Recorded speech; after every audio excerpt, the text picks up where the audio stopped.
guys, welcome to another video. I just want to say thank you guys once again for liking, subscribing, and also comment under our videos. So today we are back with another video. My husband will let you guys know what we're about to discuss. All right, so today we're gonna be talking about you can be a good woman but a terrible wife or a terrible mother. We're gonna elaborate on that because you may see someone good just naturally by themselves. They're just great, they're doing well, and then they mistake, oh, I was better off single with like this marriage isn't working out for me. And that's because you're a terrible wife. We're gonna deal with the husbands, but we starting off with the wives here. All right.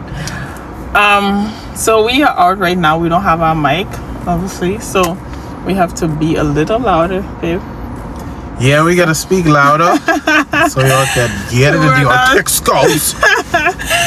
We are not shouting. However, we have to be a little louder because there are a lot of vehicles passing by. Yeah. So yeah, like my husband said, you can be a good woman but a terrible wife.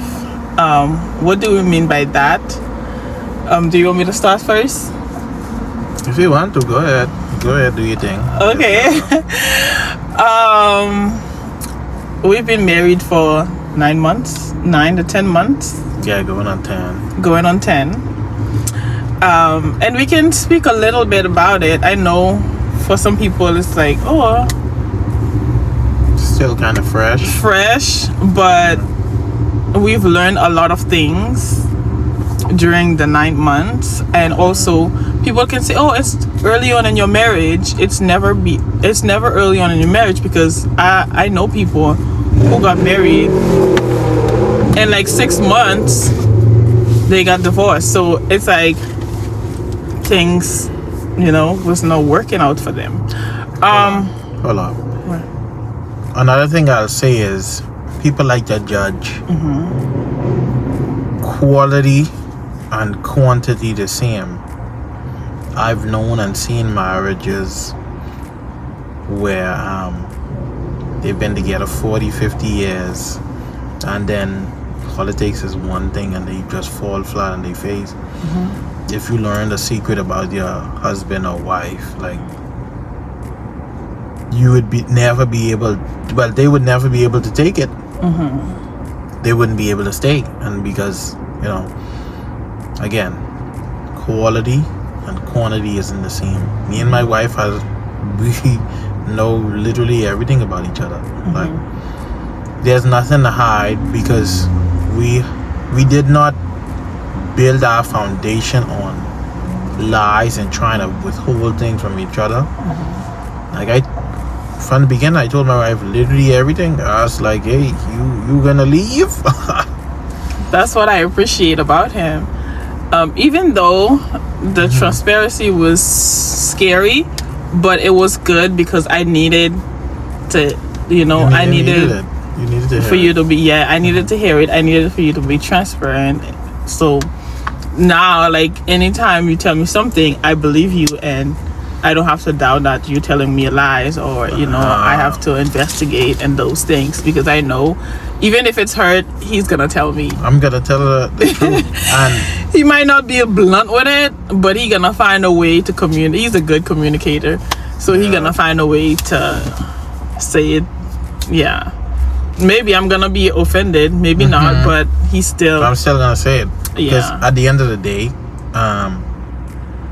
it's the truth that sets you free. I opened that door up too for her to be honest with me, because now it's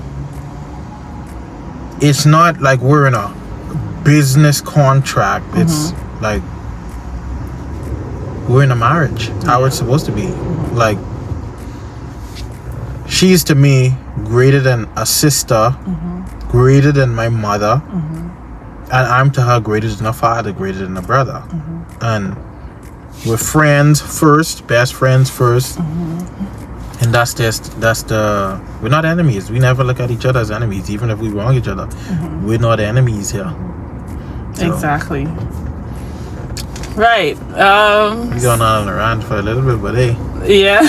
getting the raw truth. Well, that's literally how we talk. Like, we, take different topics, and that's just how we, communicate and stuff.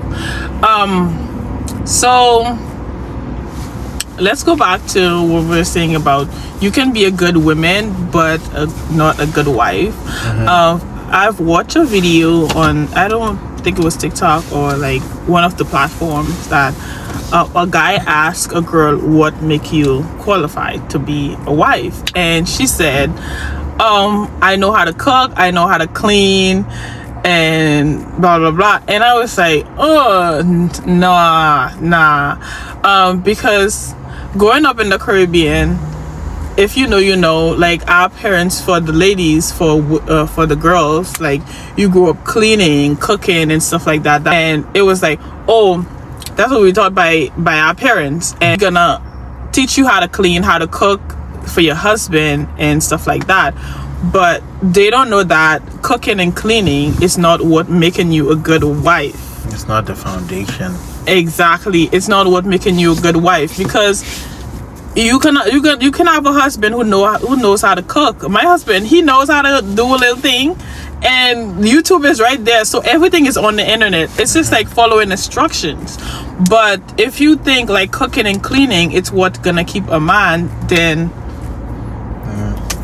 it's a lie. Mistaken. Yeah, you are mistaken, because that's not true at all. You can cook, you can clean, but if your attitude, if your character is not up to part, then he's still gonna leave. And it's not about him leaving, but that does not qualify you to be a wife or a good wife, to say. So the Bible talks about like the Proverb 31 women, and a lot of people like to say, oh, I'm a Proverb 31 woman because of what they can do for the man, but it's not about their character. Like they can do externally, yes, but exactly, not internally. Exactly. Internally, you could be rotten, but externally it looks so pretty, and yeah. And one other thing as well, it's like a lot of people mistaken what submission is. And I wanted to like talk about it, because a lot of women be like, oh, I can cook, I can clean, and I can submit to my husband. And to them, they think like submission is just like losing their voice. Submission is not losing your voice. Submission is being able to trust your husband, whether he is right or wrong, because at the end of the day, we are all human. We're gonna make mistakes, and he's gonna make mistakes, but you should be able to trust him in a way that when he make the mistake, you can say, okay, it's okay, we're gonna figure that out. And not only let him know that we're gonna figure it out, but trying to figure it out with him, and not nagging and complaining about it. Because that's one thing like I had struggled with at the beginning of my marriage. I didn't know how to fully submit, because I thought submission is just like, oh, whatever thought that I have, like let him handle things and stuff like that. But submission is not, you're not losing your voice. And a lot of women, they think that, oh, marriage is like, I feel like they think marriage is like a prison. Marriage is not a prison. It's like, it's a partnership. He's gonna lead. At the end of the day, he's gonna be making the decisions, but you're gonna give your ideas, your thought as well. And if he knows what leading is not like authority. Oh yeah, do this, go that, do that, and you don't have any say, then I don't know what to say, because he's not leading properly. Because leading is like, he's gonna listen to you, he's gonna come to you.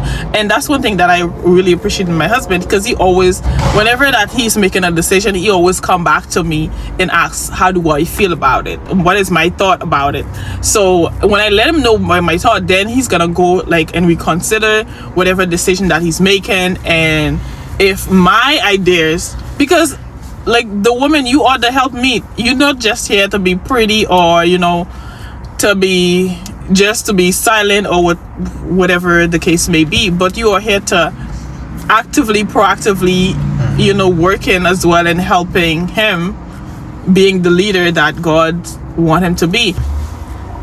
When it comes to the submission thing, here's the mistake a lot of people make. They have this thing of, if you do, I'm gonna do.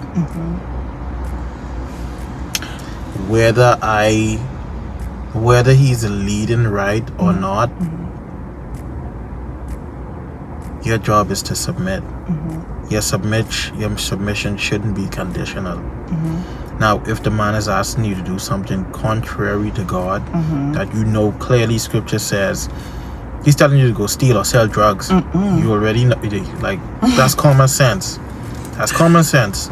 But anything outside of the commands of God, submit to him. And sometimes, again, the man isn't going to be perfect to submit to. But you're not submitting to him to please him. You're submitting to him to please God. And there's a scripture that says you're able to win over, the unbeliever. So even more, a believer, you're able to win over by your respect, your good behavior as a woman. So the submission shouldn't be conditional. I think because you're so used to how I operate as a leader,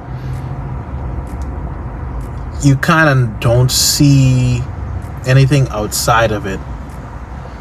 But in reality, the truth is, whether I'm leading properly or not, you're married to me. Either you're gonna trust God completely, or it makes sense, or just y'all just leave each other. Like, it don't make any sense. What else I was gonna say? I mean, of course, the same thing is on his part. Just because your wife is being hard-headed don't mean you give her the reins and say, go ahead. Imagine, I mean, that's what happened to Adam and Eve. He let Eve make the decision, and then he turned around and blamed God. So it's about, and blame Eve. And blame Eve. Blame both Eve and God. So yeah, it's like the women that you give me. It's about us both taking, I guess. Let me start. Let me lay this down, and then you can continue with any thoughts you have. Right? It's about positioning, right? A good woman is by herself. A wife is with somebody else. So the positioning is different, and because the positioning is different, the qualifications and requirements for that position, they're different. So you might meet the qualifications for a good woman by yourself, but when you get in a situation with somebody else, now you're completely different. You don't know how to operate. What do I do? What do they do? You don't know what things to do. You don't know if he says this, what he's trying to mean. He might be walking perfectly, or as perfect as possible, in his role as a man, but because you don't understand how you're supposed to be as a wife, everything is annoying to you. Like, why is he invading my space? You hear ridiculous stuff like that. Oh, he's invading my personal space.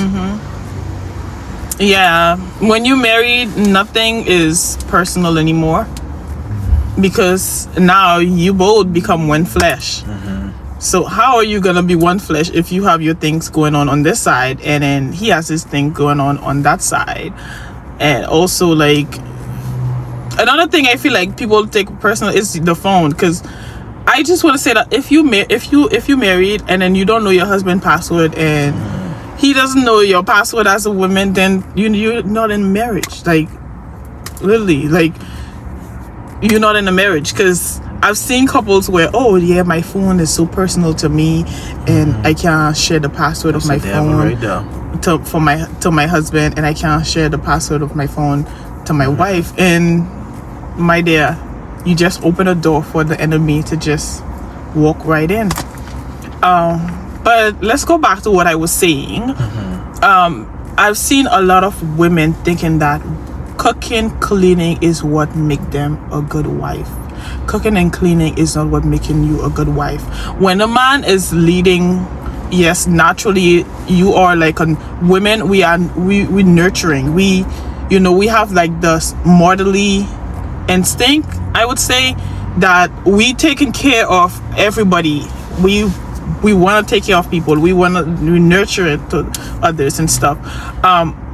And that's where it comes from, where it comes to he's leading and then you feel like, okay, let me clean up, let me do this and that. But that's not what make you a good wife. A good wife, I would say, what make a woman a good wife, it's a woman who can respect your husband and who can respect man, period. Because God never told us women to love a man, and he told us to respect him, because by respecting him, that's how you show him love.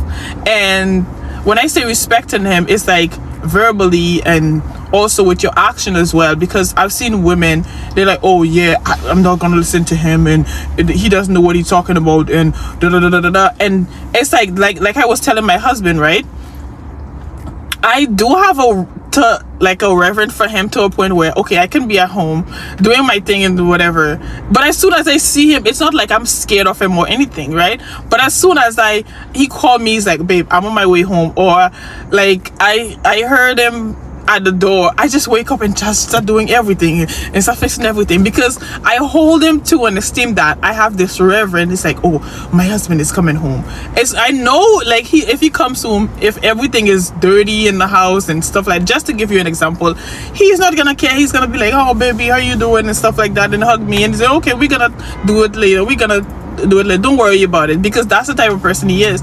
But because I hold him to that reverend, it's like, oh, my husband is coming home, someone special. Like, if I was doing something and if I see him come in and I know what I was doing, I was not supposed to be doing it or something, I'm gonna stop, because in his presence I don't want to do certain things. And I've seen I posted like a few videos and people were like, oh, you so shy, but it's not that like that I'm shy. It's just like when he's here, I allow him to have his position, and I step back and I just let him introduce me to my position instead of me trying to like come forward and do all of that. So I say all of this just to say that if as a woman you cannot have a reverence for your husband, then you are not a good wife.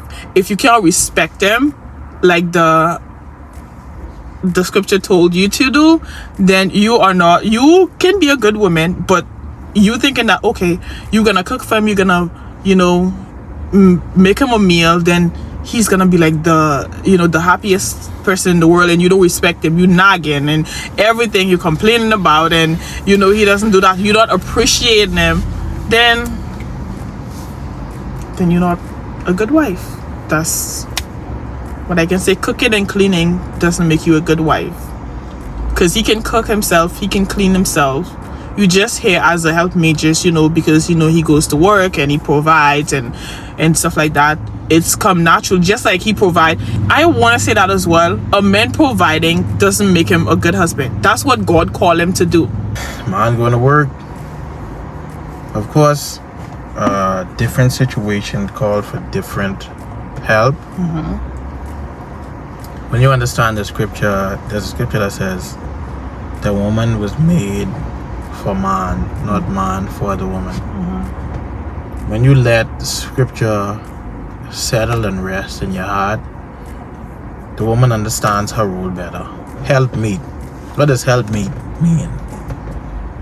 Whatever the man is doing, your help is supposed to be meet for his situation. Right. So if your man is rich and wealthy, your help should be in line with him at that point, right? If your man is working a 9 to 5, your help should be in line with him at that point, right? At no point is your mindset supposed to be, I'm the breadwinner. Yeah. your mindset should always be, I'm helping him. And at no point should your role become the breadwinner. You just here to pour a little seasoning to things. Yeah, he laid the cake, you icing it. Yes. So he bring the meat, you cooking it. If you ain't had no meat, what you would have cooked? Air, fry air and seasoning, you know? So he brings the cake, you ice it. He brings the water, you make the Kool-Aid. Or he brings the water and the Kool-Aid and you make it. You know, you're helping him, right? But he's providing the main sustenance for it. A lot of women, they come into marriage thinking that, and I think this is most of the world. Yeah. They come into marriage believing that I have my goals, I have my dreams, I have my visions, and we gotta find a way to balance this. Think about this. Who would come to Christ and tell Christ what they want to do? Right. The church don't come to Christ and tell Christ. Oh, you gonna say something? No. The church don't come to Christ and say, Christ, I want to do this. I want to do this. Let's figure out some way to work this in. Right. That's not marriage. You can come to your husband and your husband may see, okay, where are we going? All right, are we able to do this here? If we aren't be able to do it, then you should be okay with it, because again, you ain't coming to provide. You ain't coming to even provide the vision. Your man should have the vision and you should be ready to follow him. And I think that's the problem, babe, with a lot of relationship, because the man doesn't have a purpose already. He doesn't have like a vision. And he just goes around and pick up random women, or, you know, because I've heard men saying, oh, God tell me to marry you and stuff like that to women, when literally I don't think God would tell you to marry a woman and he doesn't give you a vision. We could get through that in the men's video, because this accountability here is for the woman strictly. I don't want to give no woman no space to say, oh, this is him. You got to be smart for yourself. If you see the situation ain't working out, life ain't that gracious. And I've seen women go through hell and back because of the poor decision they make, in that they chose a man who didn't understand his role. Like me, I as much as I may say it may be new to a woman to hear their helpmeet, Christ said, this is Christ, and this is how men are supposed to be represented. There's no one who followed me and they have need of clothes, water, food, raiment, for them to be left without. If God can give food to the birds, literally wild animals, how much more us, his sons and daughters? Exactly. So the man in this role, by default, like, I've asked my wife, what are the desires of her heart, right? And I asked her, I said, you know, let it out from me fully, like, without restraint. Again, it's still up to me to decide, okay, can we do this right now? If this what you want, can we even do this at all? And I be straight up honest with her. That's not in line with our vision. But I can see the goal you're trying to reach. You want to help people. All right. This is how the vision lines up with helping people. And this is what God has shown me for our family. Right. If my wife say, so, okay, we can help people by becoming doctors. I'm like, I don't see us becoming any doctors, but I see us helping people through missionary stuff.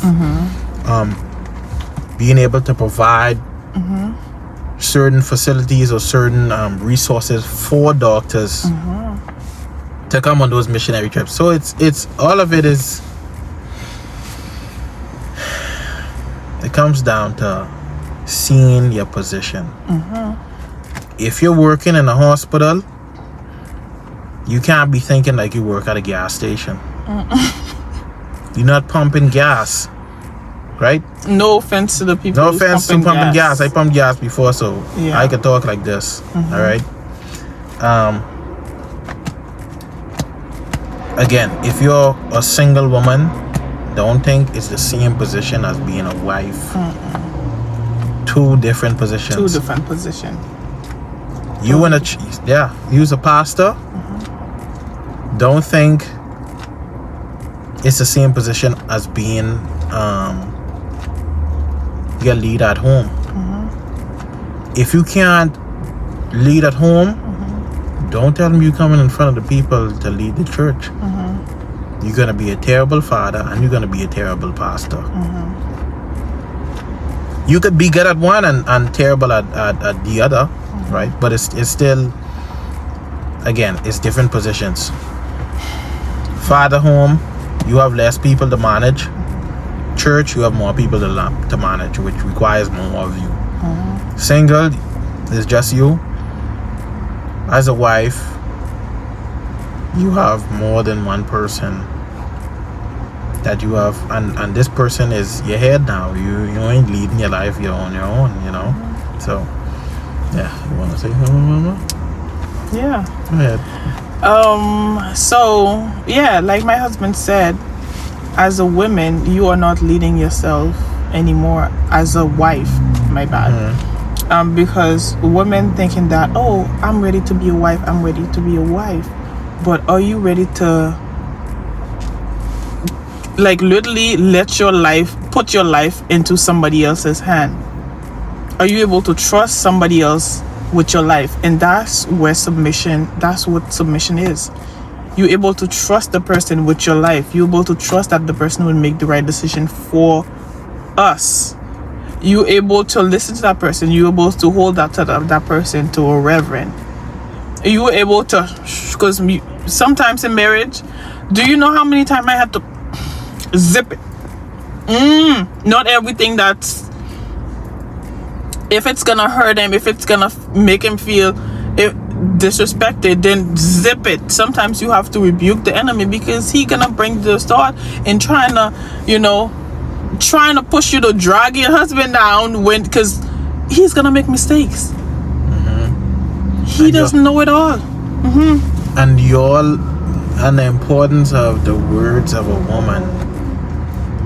Women don't understand that they are men's weakness. Yes. Just like a child is his mother's weakness. His mom don't even have to care what went down. If a situation happened, his mom gonna fight for him or her. For us, it's the same thing.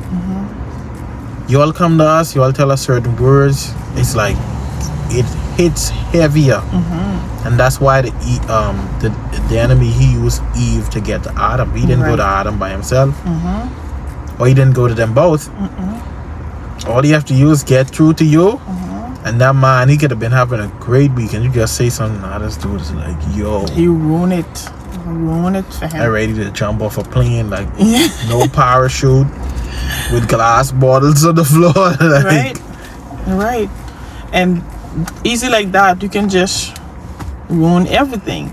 So for women, if you aspire to be a wife, because I've seen a trend now, like a lot of women are like, oh, not everybody wants to be a wife, but a lot of people want to be a baby mama. So I'm not judging. Hey, so judge. Why you judging? Look here. Judge. I can judge, so you all can judge us too, because we trying to live a life pleasing to God. Like, there's two types of judgment: unrighteous and righteous judgment. And I feel like a lot of Christians are saying the Bible says do not judge. But if you judge rightfully, And if you judge, like what it says, if you measure the cup that you, the same measure you measure, the cup, exactly. If you're gonna judge, it's gonna be, you're gonna be judged too. Exactly. And you have to be able to accept that. And that's okay. Yeah. So I hate the fact when Christians say, "Oh, I'm not judging. I'm not judging. Oh, I'm not judging," and stuff. But like, just to go back, if you aspire to be a wife, like I said, don't think that cooking and cleaning is what makes a wife, and don't think that. And on another thing too, I've seen like a lot of women are just not operating in their femininity because a lot of women are so pushy, and so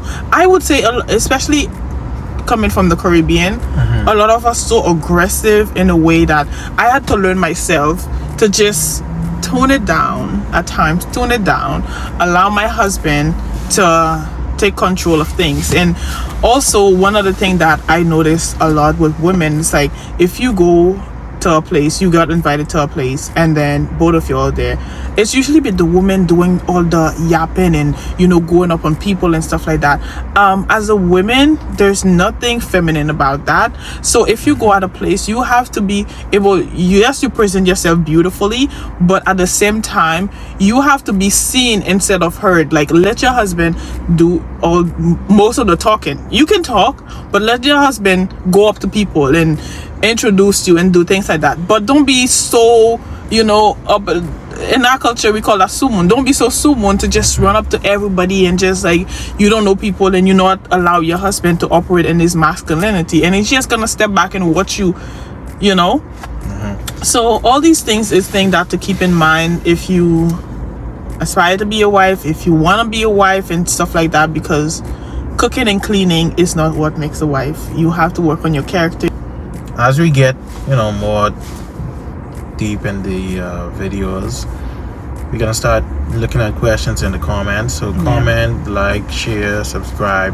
You know, we're gonna make scriptural videos. Sitting down might be best, but we study the word so much that like the scriptures automatically come to our mind. So it's just a matter of quoting, sending you all directly to the text. Yeah. So yeah. All right. Yeah. Go ahead, baby. Do your thing. Do your So outro thingy. yeah, guys. If y'all have any question, anything that you know you want to say to us, drop a comment, and we'll respond to you, whether it's in the video or, you know, reply to your comment and stuff like that. So thank you so much, guys, and I hope to see you in the next video. Bye bye. Peace.